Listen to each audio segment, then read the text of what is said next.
You know the deal. Successfully complete the mission, you get 10 years off your sentence. Times are hard. You fail to follow my orders in any way, and I detonate the explosive device in the base of your skull. James, it's great to be talking to you again.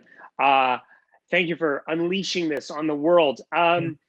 You know, Thanks for your nice words and your tweet, by the way. I appreciate it. Thank you. Thank you. We spoke a few years ago, and it never would have occurred to me, DC, you doing a DC movie. Was DC on your radar at all? Was this something you sort of thought about ever? Yes, I did. I had conversations with DC long ago about, you know, some other things that were really big movies. And, you know, I really like those. I like the guys over there. So, yeah, it's come up before. But yeah, I definitely didn't think this would be my next movie. That's for sure. So why the Squad? Why Suicide Squad? What was it about that team that resonated with you, James? Well, I've always loved the Dirty Dozen, and I've always loved John Ostrander's Suicide Squad comic book. So that was, you know, when it came up that David was doing the first Squad movie a number of years ago, I was very jealous. Admittedly, I was like, oh, because I remember reading, you know, being reinvigorated by the new 52 Suicide Squad when that came out, and reading those comics and going, boy, would this make a great movie. Like, I think this would make a great movie even for people who don't know these characters. And that was before like the big wave of superhero movies coming out with, you know, characters coming out that are being in big movies like Captain Marvel, who most people don't know, right? Or didn't know before the movie. This was back when the convention was that only big superheroes could make big superhero movies. And I really thought the Suicide Squad was a great story to adapt for movies, and was excited to get my chance at doing it. I don't want to do any spoilers, but that opening scene of Suicide Squad is just absolutely mind-blowing. Take us through that. Take us through your decision to open the movie in such a wild, bold way. It was an idea I think I had very, very early on. So I think it was one of the first things I thought of, and probably one of the things that made me want to write the film.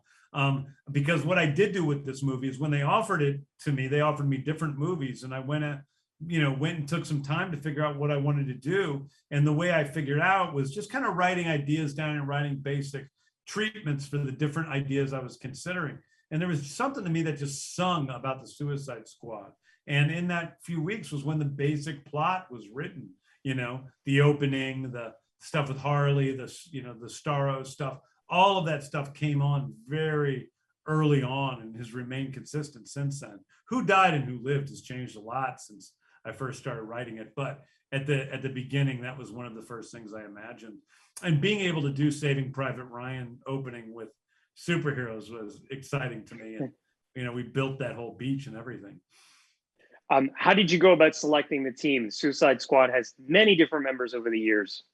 Yeah, and a lot of these guys have never been in the Suicide Squad. They're just crappy villains. But I think that's always been, you know, when John Ostrander first was writing the books, it really was taking Z-grade supervillains that were considered completely disposable, that could be put into a dangerous mission that was likely going to result in their death, and nobody would care about them.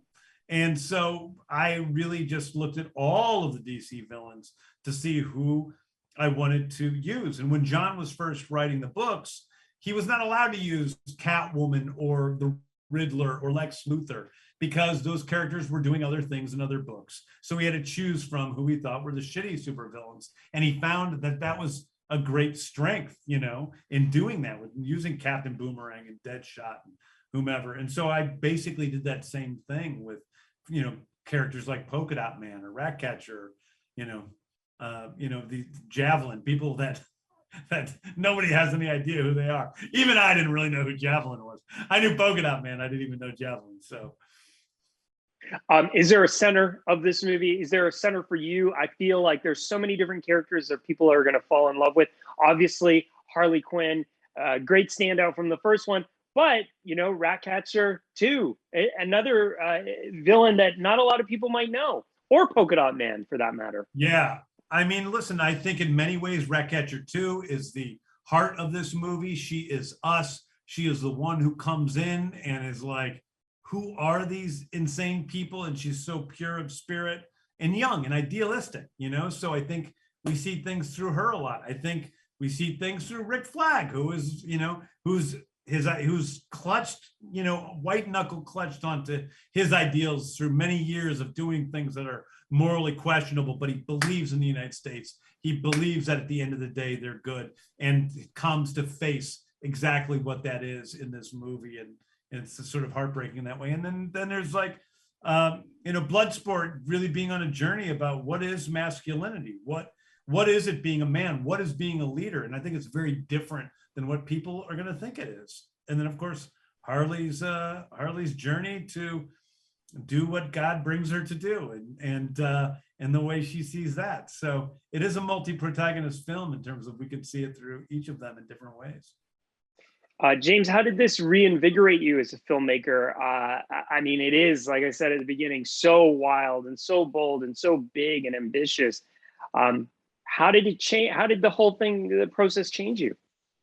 Well, I think it was really cool to be taking such big swings, and seeing people now react to it so positively is really exciting. And it seemed risky, but also I really felt like what we were doing was really cool, and I enjoy watching it, and I'm usually a pretty normal audience member.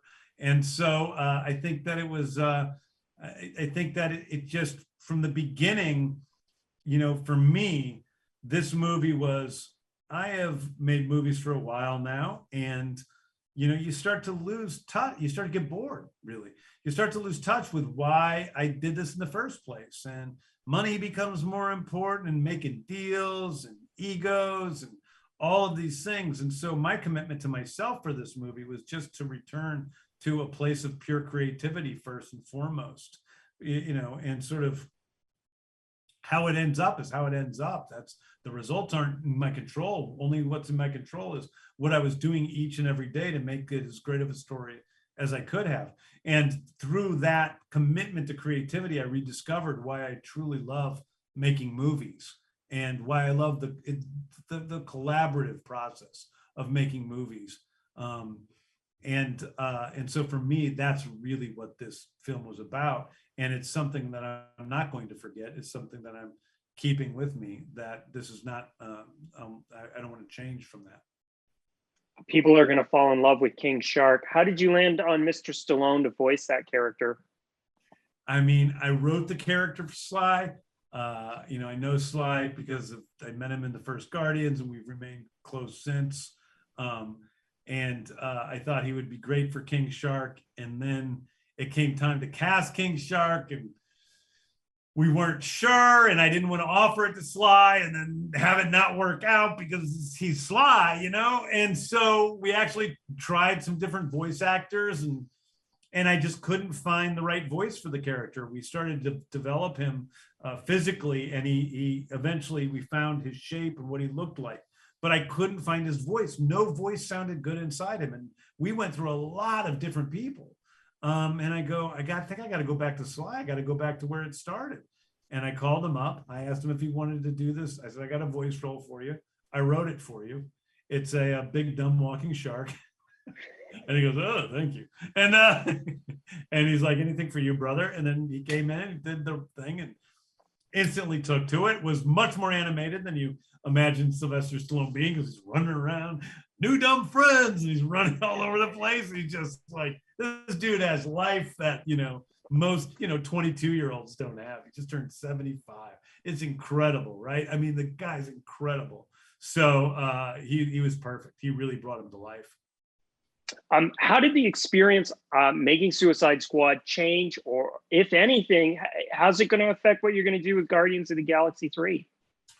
Well, the shooting style definitely affected me a lot, because I really enjoyed, we were using a new technology, a rig called a nano, and it allows you to do something that it isn't particularly noticeable to your casual moviegoer, but it allows you to get in closer to actors and move around them and move back faster. And it gives you it gave me a chance to shoot the movie in terms of the shots I had always seen in my head and never seemed to be able to get, because we just didn't technically have the ability to do the shots that were in my head. Now we do. So using that rig was really great for this movie, especially in the action sequences, but also in a lot of the talking sequences to keep things alive and keep things moving. And so that is definitely affecting everything I do going forward. But also just making sure I really, stay in touch with the more creative side of things. Guardians are different types of movies. They're much more, I don't know how to put it, but they're much more geometric than this movie is. It's much more, setting things up and really letting them be like that. There's more quiet to Guardians movie. It's more of a fable, and this is more of a Jackson Pollock painting. And both those things are great.